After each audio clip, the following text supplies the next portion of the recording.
The station itself in this building has been a cornerstone of our community for a very long time. Much like the escarpment, it's that landmark that lets you know that you've arrived in the Blue Mountains. This building, I think, is probably one of the most recreated building in art that we have in our community. Whether it was a train station, whether it was a restaurant, and now as a museum and a museum archive and library, it's a place where the community can come together and explore and learn more about our local area.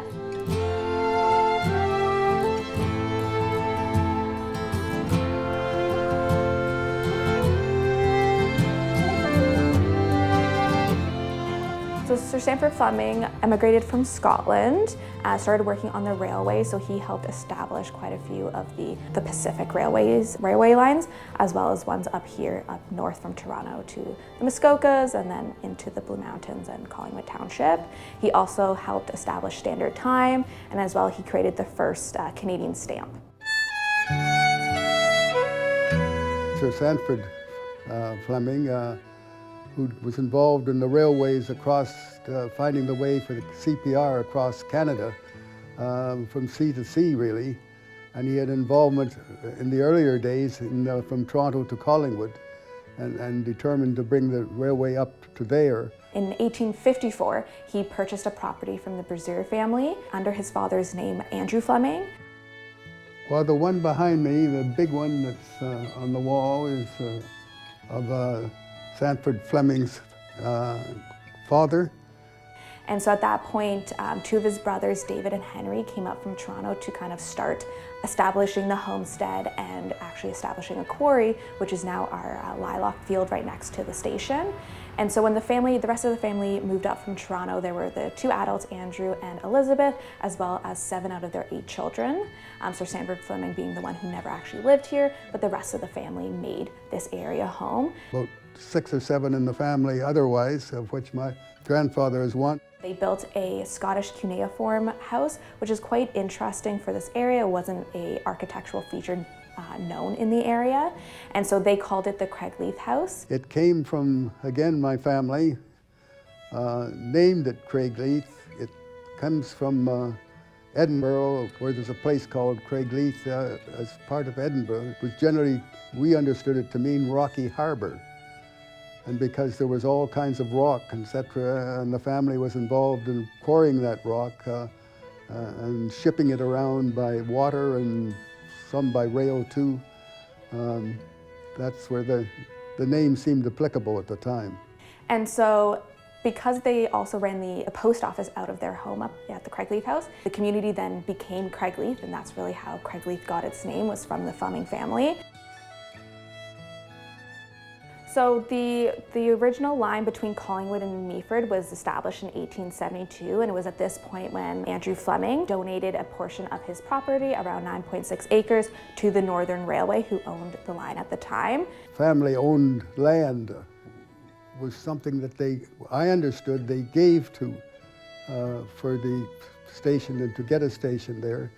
The station itself wasn't built until 1878 to 1880. At that time, we're not sure what kind of colors they would have used. In 1888, they were amalgamated into the Grand Trunk Railway system. At this time, we know that it would have changed colors, probably having the two-tone color that you see today. 1888 to 1923, it was under ownership of Grand Trunk. There would have been 4 regular stops. The station master would have lived in a portion of the property, and then the waiting room would have been available for train goers. So most people, when they come into this station, they assume the entire building was the station. So technically, the station was a cottage/waiting room. So most of the station building today was for the family and the station master, and only a small portion of the station area was for passengers. So when you enter the museum, you'll go into the little green room, and we call it the turret room. That's where the turret is, and that's where passengers would have waited for their train. They would never have entered the rest of the building. You could look out over Georgian Bay and see the railroad, a fair amount of the railroad tracks. So we could, as a boy, it was one of the exciting things that went on in Craigleith, because there wasn't much exciting. There were engines that had me shovel coal into the firebox and so on, and that was quite an exciting period for an 8 or 9-year-old. There were 4 regular stops here at the station. In the 1930s, it moved away from being a station where there was a station master and moved to a flag stop. So a flag stop would mean that you would wait here, you would see the train you want to catch, and you would put the flag down to notify the conductor of the train that you were wanting to get on. And that's why the turret was such an important feature, especially for this station. Especially when it came a flag stop, that most people could look down through the windows of the turret to see if the train was coming. And obviously, if you've ever stood outside in the winters here on Georgian Bay, you know, being inside is much better than waiting outside for something. Initial times, and a bag was tossed out and caught. You could return the mail or anything that was from locally out using the same bag, and it was tossed to somebody on the train without the train stopping. So it was an art form. 1923, CNR, or Canadian National Railway, took control of Grand Trunk lines and all of their properties. And from 1923 until 1960, it was owned by CNR.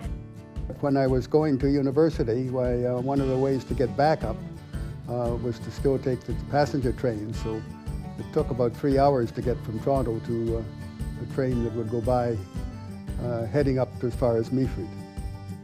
We see the change in color between the mid-1940s to the 1950s, and that's when you see the fire engine red, which was a standard color for CNR rail lines.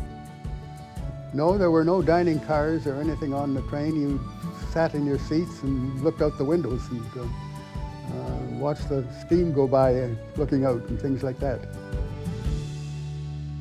Between the 1940s to mid-1960s, the Craigleith ski train was running. Every Sunday was a special excursion train from Toronto Union at 8 a.m. and you would arrive in Craigleith at 11 a.m. Well, the ski trains were interesting because when they came in, they were up to 15 cars long, passenger cars. Well, it was quite a social gathering on the trains. They weren't just sitting in seats waiting to get off. There was lots going on, apparently. There's around 200 to 300 people who would arrive every Sunday, which for a community like Craigleith at the time was maybe 100, maybe 150 people. So having that influx of that many people was quite a spectacle for the community. We could see the ski train from our house. Skiers would get out and Joseph Wider with a sleigh and horses would pick them up and take them up to the trails that were there. There weren't nearly as many, of course, as now. If you were lucky and you had some money left over from your ticket, around 10 to 25 cents, you could actually pay one of the farmers who had a horse-drawn sleigh, and they would tow you up as well. But you also still had to pay for your ticket as well once you got there, so most people just either walked, or because the ski equipment at the time was a little bit of mix of Nordic and Alpine, they were able to kind of ski their way up there. Then it would go out about 4 o'clock in the afternoon, and it used to blow its whistle 15 minutes before it was leaving. 3 long blows on it and so on. And people would be rushing down. They wouldn't be coming down. They'd have to ski down and get down. And they used to cut across our property quite in droves because it was a shorter way to get to it as the train was just about to leave. Some didn't make it, but most did. Regular passenger service ended in 1960, and so that's when we see the abandonment of the station. And the station was put up for sale, but it was bought by the mayor of Collingwood. That was a bit dicey time of what might have happened if no one else had bought it or there was no interest in that score. He eventually abandoned the building. We're not sure when, but we just know that in 1966, when Ken and Surya Natman purchased the property, the station was in a dilapidated state, and they spent around 1966 to 1967 renovating the building. The Depot Fine Dining Restaurant, or how most people like to call it the Depot, was opened in 1968. And so from 1968 to 2001, it acted as a restaurant. Ken Natman was very much a lover of history, and he added his own little taste of history, whether it was news articles, Tiffany lamps. Well, it was very much the way I knew the spaces. They didn't change the rooms or so forth. They used the rooms. They opened them up a bit, so they were sort of blended with each other. He added as much history as he could to this small little building, and then made sure that the food was always great and that the company was always better. It was actually my brother-in-law who had been coming up here when he was a kid, said, you have to go to a place called the Depot. It's a steak place. And as soon as you came to the door, it was basically a time portal. You just came in from the 20th century, but when you came to the threshold, it was the 19th century. So we came in and we sat down.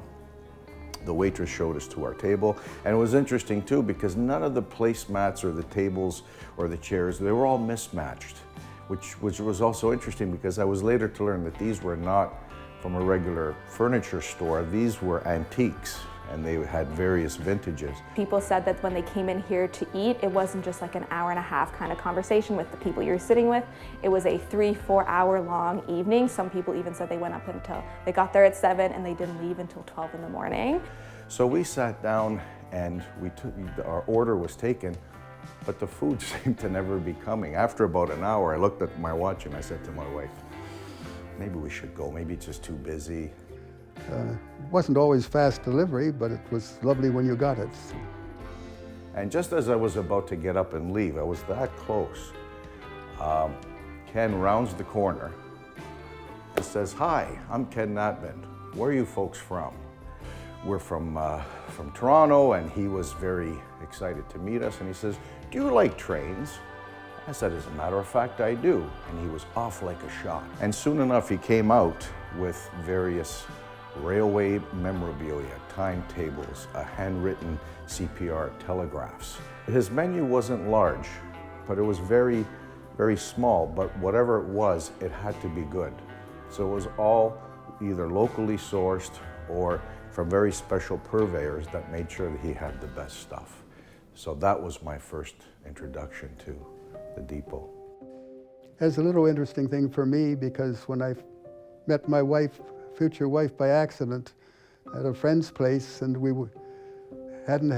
she hadn't had dinner, and I took her down to the Depot, and we had dinner there, and discovered a relative of mine that I never knew existed, that came from somewhere out in St. Catharines area, was there too with a nice big bag with several bottles in it in the bottom. We had noticed, we walked in, and we had our drink order taken, but it was only pop and water that was on offer.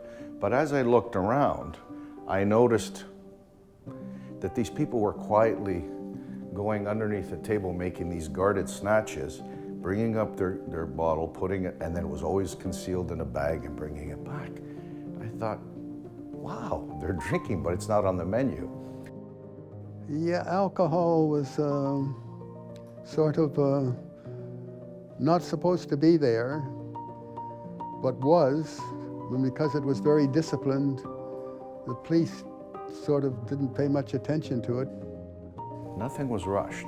You came in here and it just took time because he knew that, you know, a good meal with good people, having good conversation in an inviting ambient atmosphere was probably one of the best experiences one could have.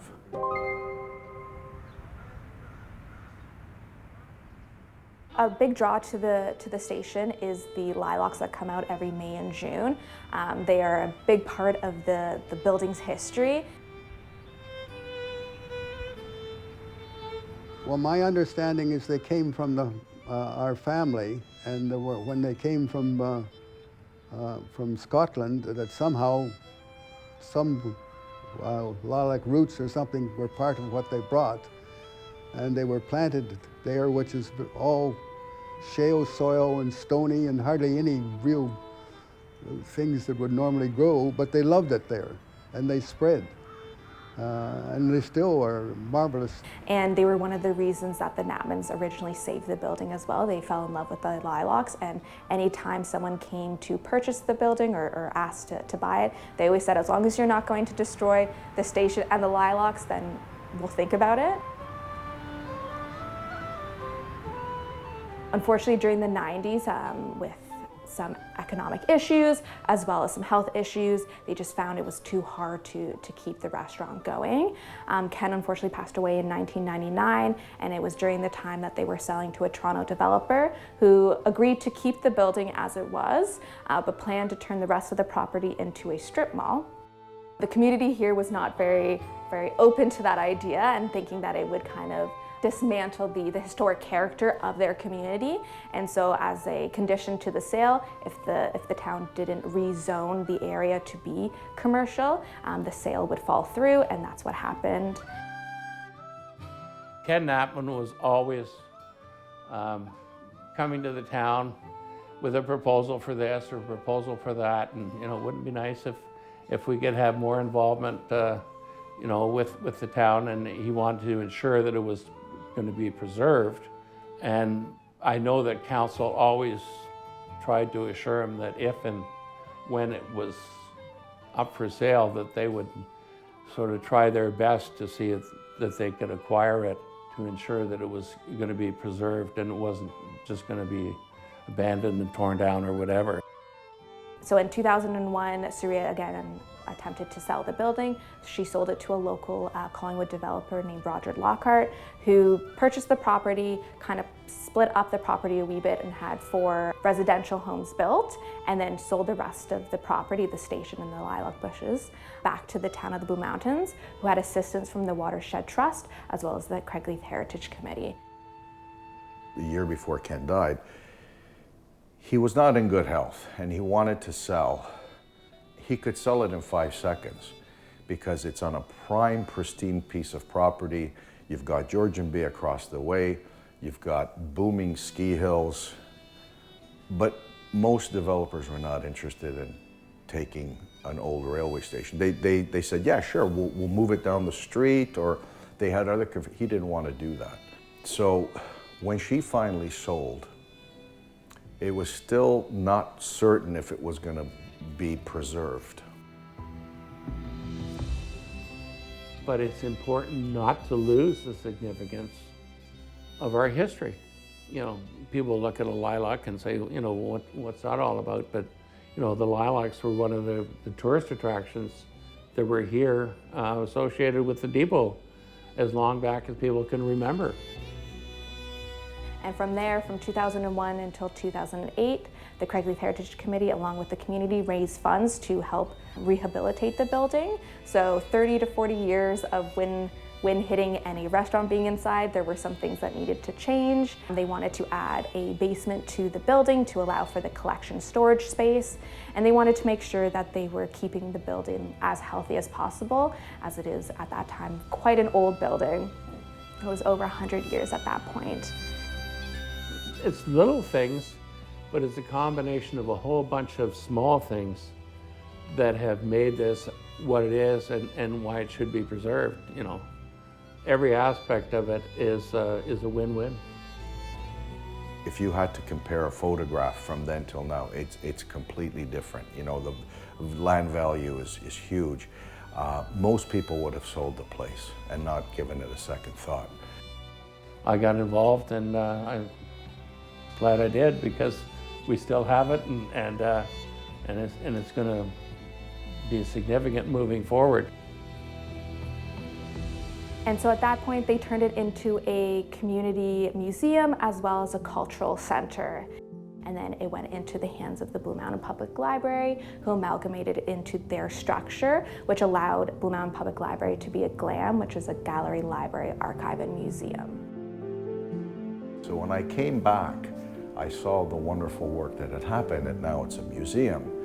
I thought, well, it's come full circle. It's great, because now you have government support, you've got the community buying into it, and it's a library, people can do research. The people in the Craigleith area especially were delighted to see that A had been preserved and B was going to continue to be, and it wasn't a train station that was just a distant memory. It was something that was going to be preserved for a long, long time. Being the son of immigrants, I know full well the struggles of new arrivals and the struggles they have. My family's history was based on a train station as well. So there was always this place where you were connected to, and it took people places. Well, it's a historic station. It's obviously not a station connected to railroads or anything presently, but its history is very significant, I think, to the area, and it's magical to me. I would hate to, you got to keep some of your history. And so our hope and our long-term goal is to continue to provide that experience and that resource to the community so that they can better understand the early peoples who settled here, the ecological heritage we have, as well as the indigenous peoples that lived here. So we want to be able to share and explore those histories further, and the more people share with us, the more we're able to do that.